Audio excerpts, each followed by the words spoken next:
Olá, aventureiro! Hoje vamos continuar com o nosso dossiê Baki, dessa vez falando de Sarcoxy, o super assassino dos dedos de ferro. Eu sou o Luiz, bem-vindos ao Monstros e Aventuras, e quem gosta do tema aproveita para dar o like aqui embaixo, inscrever-se, ajustar o sininho para que todas as notificações sejam enviadas para você e vambora pro vídeo! Primeiramente, quem é Sarcoxy? Sarcoxy é um assassino russo, inclusive o nome já dá impressão nisso mesmo, o visual dele, e que ele tem uma capacidade tão grande de escalada, com uma força tão grande nos dedos, que ele é capaz de subir paredes que são consideradas quase lisas, e tem uma força brutal. Além disso, ele é um grande manipulador mental, sendo que ele foi inclusive responsável por pegar e sequestrar a namorada do Baki para perturbar ele mentalmente e forçar o Baki a lutar contra ele. Esses dois elementos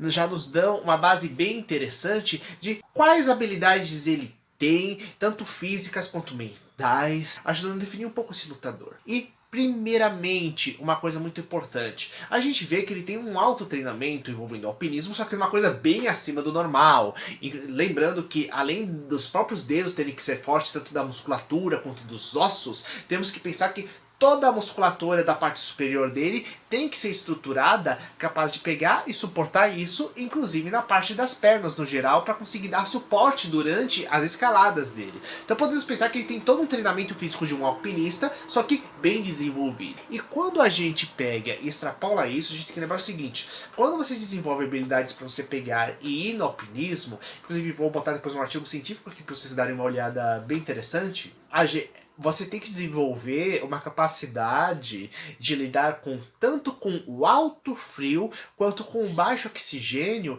que existe nesses locais mais altos. Inclusive você tem todo equipamentos, roupas que você usa para isso, né? Inclusive até mesmo a questão da visão, se a gente pensar da luz do gelo refletida sobre a neve, né? E percebemos que ele tem, mais do que precisar simplesmente um equipamento ou uma adaptação simples, um nível muito superior disso. Tanto que vemos ele vagando tranquilamente sobre a neve, apesar que temos ele usando um casacão, quando ele pega e elimina o primeiro desafeto dele, que era o grande campeão russo de artes marciais. Então a gente já percebe que ele tem uma capacidade altíssima do corpo dele de pegar e lidar com oxigênio, né? Sendo que a adaptação que normalmente ocorre com isso é a capacidade do sangue ter um maior glóbulos vermelhos, né? Pensar talvez até mesmo a questão do músculo ter maior de uma potência chamada mioglobina, que permite o próprio músculo armazenar oxigênio para pegar e lidar com essa falta de oxigênio, né? E nesse sentido, a gente pode pensar também o como seria extremamente difícil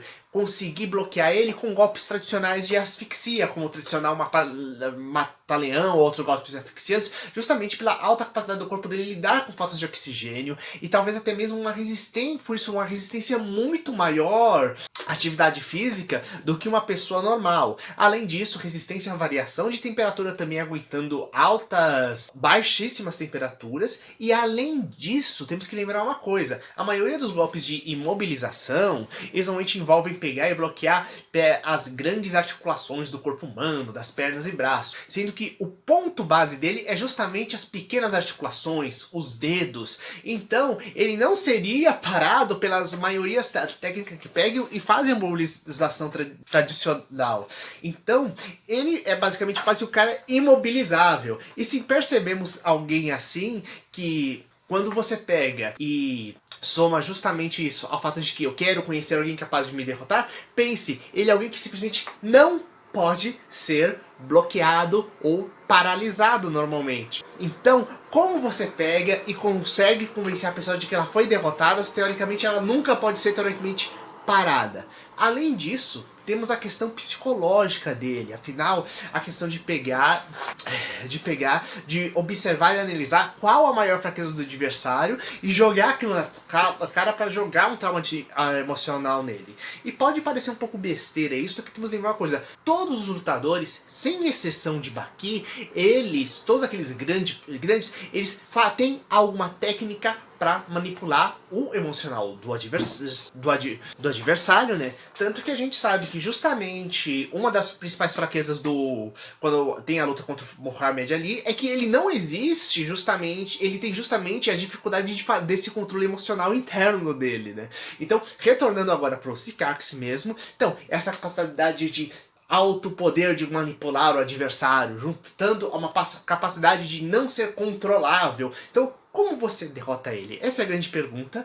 E para isso temos justamente o Gaia, o lutador que ele enfrenta justamente na arena secreta de Tóquio. O primeiro ataque dele, que o Gaia é conhecido justamente por controlar o terreno, é dar uma verdadeira chuva, tempestade de areia, fincando ossos, dentes e pedaços de areia e do próprio terreno justamente na pele do Cicax. Então, se a gente pensar, o cara simplesmente não está fazendo um ataque contínuo, o cara não está simplesmente atacando um ponto dele, ele está varrendo todo o corpo dele, é um ataque de área basicamente, não um ataque preciso que possa pegar e ser detido de uma forma tradicional. Mas além disso, uma coisa importante, se você perceber, o corpo dele, do Cicax, ele está pegando e fincando um monte de pedaços no corpo dele. Ele está enchendo o corpo dele de dor e diminuindo a sensibilidade cutânea dele.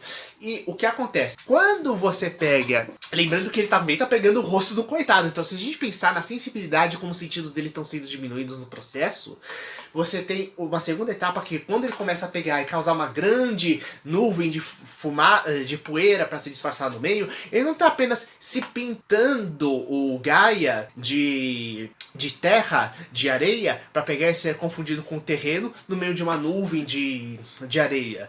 Você vê todo mundo não conseguindo enxergar direito com o olho irritado, as pessoas tossindo. Por quê? Porque os 5 sentidos de todo mundo estão sendo inundados por aquela nuvem de areia. Então, pensa, ele não apenas está se disfarçando por causa da questão visual, mas ele está irritando todos os 5 sentidos do Cicax, fazendo assim ele perder a percepção de onde ele está e como ele está se movimentando.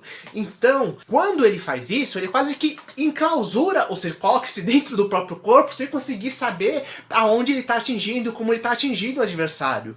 E você tem finalmente a cereja do bolo, quando ele começa a provocar o Cicax, fingindo que ele está prestes a dar um ataque final, dando pequenas cutucadas nele e falando continuamente para causar cada vez mais medo, mostrando que a qualquer momento ele pode atacá-lo e que ele não pode bloquear qualquer ataque dele. Então, quando ele finalmente faz isso, ele preenche de medo o Cicax, mostrando que não adianta o que ele faça, mesmo ele tendo total liberdade, sem ninguém agarrando ele está completamente perdido e pode ser atacado sem qualquer tipo de defesa possível. Então, quando ele faz isso, ele desaba de medo e finalmente temos o Cicax assumindo a derrota. Então, gente, agora a gente tem a questão também, né, de como deve ser o próximo combate. Lembrando que já temos nossas playlists de Baki, então entre no nosso canal, vejam nossas outras playlists de anime. Lembrando que pouco a pouco iremos acabar de falar dos 5 grandes assassinos do seriado Baki, o Lutador, e que já temos 2, né, que é o Dorian e o Doilu, que já estão pegos e analisados pelo canal. Então, galera, se gostaram, comente aqui embaixo, compartilhe com seus amigos, dá aquele like gostoso e até mais, galera.